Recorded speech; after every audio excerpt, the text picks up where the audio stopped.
Hoy en día vemos una gran variedad de religiones, ideologías, movimientos culturales y tendencias filosóficas que modelan y controlan nuestro estándar de vida en sociedad. Esto refleja que el ser humano como ente social tiene una gran necesidad de creer o sentirse identificado con una de estas corrientes, ya que queramos o no, somos seres altamente religiosos. Somos el único ser del reino animal con capacidades sociales y culturales que nos llevan a adorar, venerar o seguir de una manera sistemática un movimiento, ideología o religión. Este patrón de conducta no lo vemos en otros animales. No vemos un perro rindiendo culto a otro ser, ni a un mono adorando a un dios, ni ningún otro animal siguiendo una conducta parecida a la nuestra. Las religiones han estado presentes a lo largo de la historia de la humanidad. Pero, ¿por qué las religiones logran ser parte de toda una sociedad? ¿Por algún patrón de conducta? ¿Por algún tipo de necesidad social o de desarrollo personal? ¿O simplemente capricho evolutivo? Se piensa que quizás para suplir ciertas carencias emocionales, o cubrir ciertos vacíos históricos, o simplemente mera manipulación social. Pero pese a la infinidad de respuestas posibles, de una u otra manera, tendemos a ser seres religiosos, ya que tendemos a seguir ciertas creencias o mostrar cierta simpatía a diversos ídolos, ya sean de carácter místico, espiritual, filosófico, musical, deportivo, político y entre otros. Aún personas que dicen ser ateas siguen ciertos ideales filosóficos o conductas de una manera sistemática y devocional, colocando ciertos signos, figuras o pensamientos que respaldan sus posturas. Desde que somos pequeños necesitamos idealizar la figura de nuestros padres o algún otro adulto, generando así un modelo o ideal de conducta a seguir. También hemos idealizado a lo largo de la historia la figura de distintos héroes o padres de la patria, dotados de extraordinarias habilidades, pero dando mayor énfasis a sus valores y virtudes, que en definitiva son la verdadera arma contra la injusticia y opresión. Este ideal de héroe ha contribuido a desarrollar una mentalidad más elevada dentro de una sociedad, por lo que podemos concluir que la moral de una sociedad es proporcional a la moralidad de sus héroes. Hoy en día, gracias a los medios de comunicación y especialmente al cine, tenemos una gran variedad de superhéroes, siendo los niños y jóvenes que al estar desarrollando su carácter, son quienes despertan una gran devoción por sus fantásticos superpoderes, que son usados a favor de la justicia. Este tipo de figura tan idealizada hoy en día es muy rentable comercialmente, financiando así una gran industria cinematográfica que produce ídolos para todo tipo de personas. También en el área deportiva podemos ver el gran negocio de entidades como la FIFA o NBA, por ejemplo, que mantienen un verdadero monopolio comercial, adueñándose en cierta medida de ídolos y clubes deportivos que a modo de patente reciben grandes comisiones por las ganancias que reciben de las distintas marcas y canales deportivos que los transmiten. así también como las distintas licencias y patrocinios que generan las grandes figuras deportivas, siendo los estadios majestuosos templos de adoración a los ídolos que genera el deporte. Así también es el caso de la política, que por ganar la confianza y el corazón de la gente, usan valores y virtudes tan religiosos como el amor y la justicia para todo el mundo, mientras que todo esto debe a la vez personificarse en la figura de un santo candidato, que sea capaz de representar ante los votantes las mayores virtudes, aunque quizás en la realidad sus intenciones no sean tan honestas.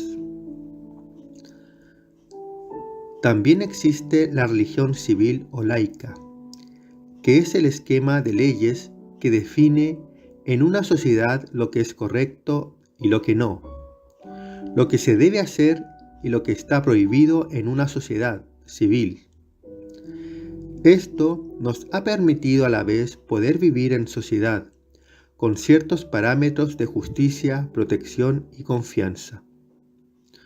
En paralelo a esto, los medios de comunicación, a modo de religión, se han posicionado dentro de la sociedad para enmarcar lo que es correcto y lo que es inmoral.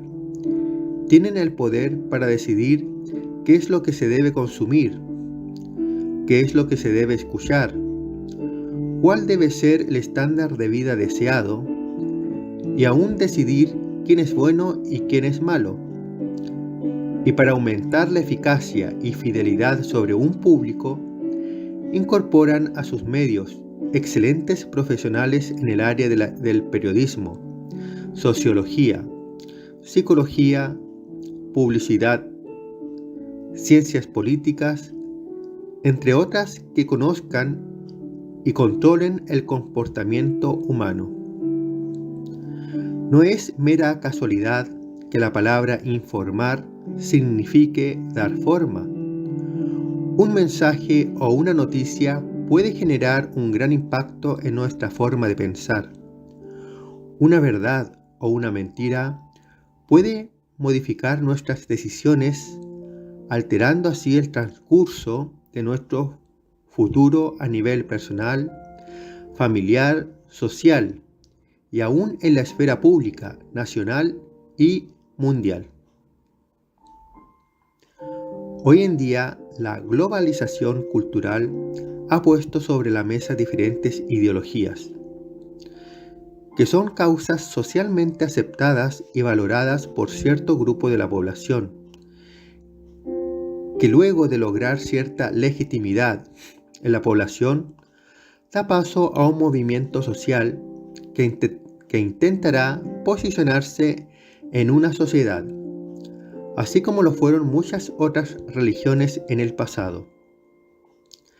La variedad de causas sociales son muchas, pero por nombrar algunas más populares serían la causa animalista, causas medioambientales, antirracista, provida, feminista, LGTB, entre otras. Podemos dar una lista de causas que sin duda pueden ser muy aceptadas para gran parte de la sociedad, pero en resumidas cuentas funcionan como una religión, ya que en ellas se determina lo que es bueno y lo que es malo. Se intenta imponer cierta discriminación o castigo social para aquellos que no acepten o no adopten sus condiciones, lo que ha sido el gran defecto de muchas religiones en el pasado. Hay causas muy aceptadas por el común de la gente, en las cuales la mayoría está de acuerdo, como por ejemplo, las causas antirracistas o medioambientales o animalistas, entre otras, y otras que están en constante oposición, como por ejemplo la causa feminista, con la causa provida o antiaborto, entre otras. Ahora, ¿cómo saber cuál está en lo correcto? Primero debemos observar el nivel de humildad con las que se siguen ciertas religiones o ideologías. Y para esto debemos primero analizar nuestras propias motivaciones al seguir un movimiento.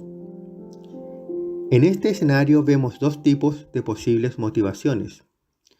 En primer lugar, es cuando hay bondad, espíritu de servicio y humildad, con una capacidad abnegada de dar todo por los demás. Y por otro lado, es cuando nuestro propio ego responde a una carencia social de reconocimiento por ser aceptado y valorado, y finalmente admirado por los demás. Es ahí entonces que estamos usando la causa a favor de nuestro ego, y no la causa a favor del bien común. Esto se puede deber a cierto desequilibrio emocional, por querer sentirnos superiores. A veces la línea que diferencia ambas motivaciones es muy delgada, y creemos sentirnos muy buenos por seguir alguna causa o religión con las mejores intenciones. Pero si usamos nuestros ideales solo para condenar a otros, y así sentirnos moralmente superiores a los demás, estamos equivocados. O si nos domina la necesidad de alcanzar cierto grado de reconocimiento de parte de nuestros pares, puede ser que nuestra religión y nuestro motivo de culto sea nuestro propio yo. Es en ese momento donde se desvirtúan los ideales por causa de nuestra propia deficiencia. Quizás el ideal sea bueno, pero quizás nuestras intenciones no sean las correctas. Es por eso que debemos tener cuidado primero de nosotros mismos y luego del ideal, religión o doctrina a seguir.